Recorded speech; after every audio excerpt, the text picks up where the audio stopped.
And that's exactly why the Bible says people love violence. It says anyone who loves violence is cursed. The Bible says that. So if you love violence, if you love World Star and you love hip hop beef and all that, you cursed. You have a curse on you. This is why a lot of times a lot of you guys wonder why everything is going wrong in your life. You ever had that where you be like, man, I feel cursed. Like, why all this happens to me? Why I got to go through that? That's because the Bible says if you love violence, God put a curse on you. You're cursed. You see that? It even says in the Bible, some people that are cursed can't even go to sleep without violence, meaning they can't sleep like everyone else. They got to see some type of violence. They got to hear some type of negativity before going to bed. How many of you guys before going to bed, you be like, I gotta watch World Star before bed. Or let me go listen to this song this guy did before bedtime. You guys do that all the time. Let me go watch this interview where this guy disrespects the other guy. So some guys is like that. They can't function without violence. You ever notice that? There's people like that. They cannot function unless there's some form of violence or negativity in their life. There's people like that. Even in jobs, there's people that you ever dealt with a coworker or you ever been somewhere that somebody at work is just negative all the time? That's because they have a curse on them. That's why. So if you find yourself loving violence, and if the Bible is real, God put a curse on you because you have a curse placed upon you for your love for violence.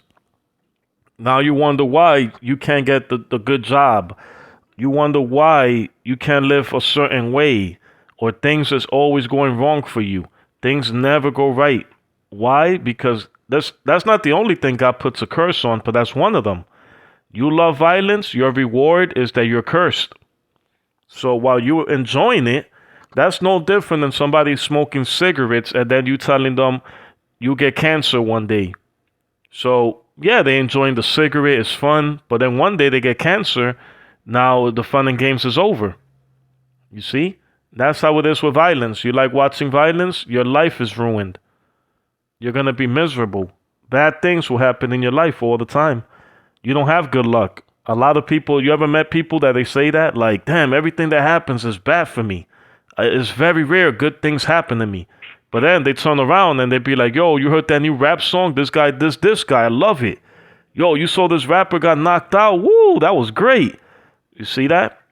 So, of course, you're going to have bad things happen to you. God doesn't love people that love violence. You understand? So, and all these rappers that talk about when they win an award, what they always say, I want to thank God for this. Why are you thanking God for rapping about killing, selling drugs, stealing, robbing other people? That's all. That God is the devil. The Bible says the God of this world is the devil. So do you really think in heaven, God in heaven is like, oh yes, I did a wonderful job with this rapper that he talks about shooting you in your head, throwing up all these gang signs, and yep, and he saw all these albums to all these people about violence, but yet I say whoever loves violence is cursed. No, those guys are working with the enemy. You got to understand that. But why? Because in the Bible it says in heaven, before the devil fell, he had every musical instrument in his body. This is why the devil could make all kinds of music and you're going to bob your head to it. Like, oh, that's hard. Yeah, okay. All right, I like that. You see, because he's the master musician. He's the master manipulator. He could definitely get you through his music. He could even have a song be horrible and if they keep playing it over and over, you're going to get used to it. That's a form of hypnotism. How many rappers you hear or any song that's garbage, but they keep playing it over and over, and after a while you start like, all right, this is I. At first I didn't like it, but it's okay now. Next thing you know the lyrics, you know everything. You see that? That's how the devil got you. He deceived you. You've been deceived. That's sad. You got to wake up out of that.